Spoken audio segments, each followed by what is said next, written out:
So in 2023, the creator economy market size was around $250 billion, or milliliters in our case. And by next year, they're expecting that number to double to nearly $480 billion.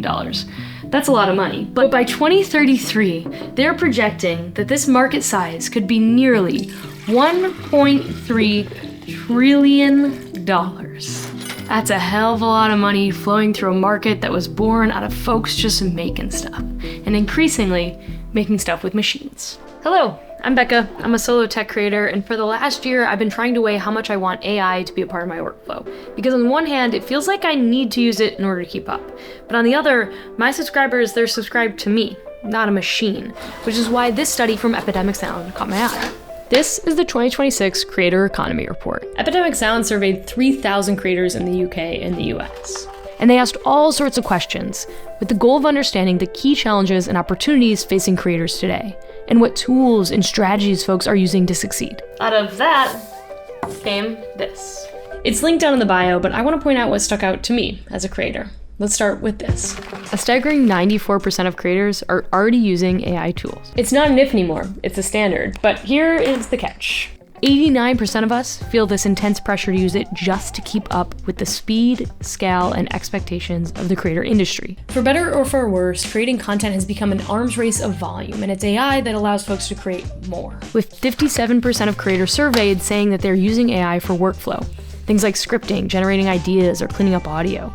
It's saving time on the boring back-end stuff. But there's an interesting twist on the demographic. You'd think, I thought, that the youngest creators would be all about this. But in fact, actually the 18 to 24-year-olds who are the most skeptical of AI, with only 57% of them planning to increase their use of it, compared to 75% of creators in their late 30s and 40s. The report speculates that this is because Gen Z, they know what the good stuff looks like, and they can spot the AI automated junk from a mile away.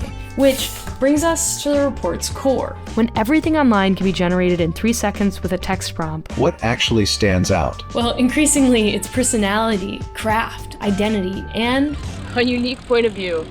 The report states that 75% of creators see human-created content becoming a premium product. So while we might be moving into a system where AI drives volume, real human perspective and personality is what drives value. Take sound, for example. The study found that 83% of people say human-made music and sound design drives a way stronger emotional connection than anything AI could generate. Small plug for Epidemic Sound. Whoa!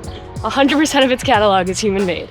Audience can also tell when a song or a sound effect was chosen with genuine intention rather than just to fill a blank space. You could think of it like putting on a random playlist for a road trip versus crafting a playlist full of meaningful, nostalgic tracks instead.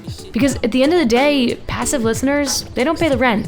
Community does. And relying on a third-party feed and algorithm to show your work to those people, that's a losing game. That's why the final piece of this puzzle is how creators are surviving as a business.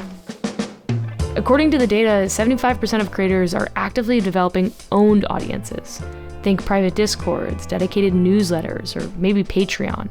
Folks aren't just trying to reach the widest audience anymore, with 37% of creators surveyed being hyper-focused on building deep loyalty with a smaller group of real people. That is instead of amassing a huge number of subscribers that aren't nearly as invested. And it's working. The report explicitly shows that direct revenue from things like live streaming and fan subscriptions is up year over year.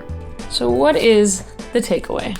If you're a filmmaker, a writer, a designer, don't worry about trying to outpace the machine. Maybe speed up some of your workflow with it, tackle the boring, repetitive tasks, but when it comes to showing off your POV, dig deep inside yourself. Find the raw, the personal, the undeniably human stuff.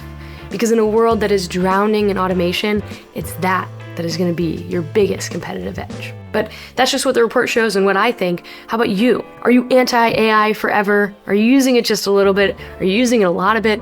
Let me know down in the comments. And in the bio, you'll find the report linked if you want to dig into the entire thing.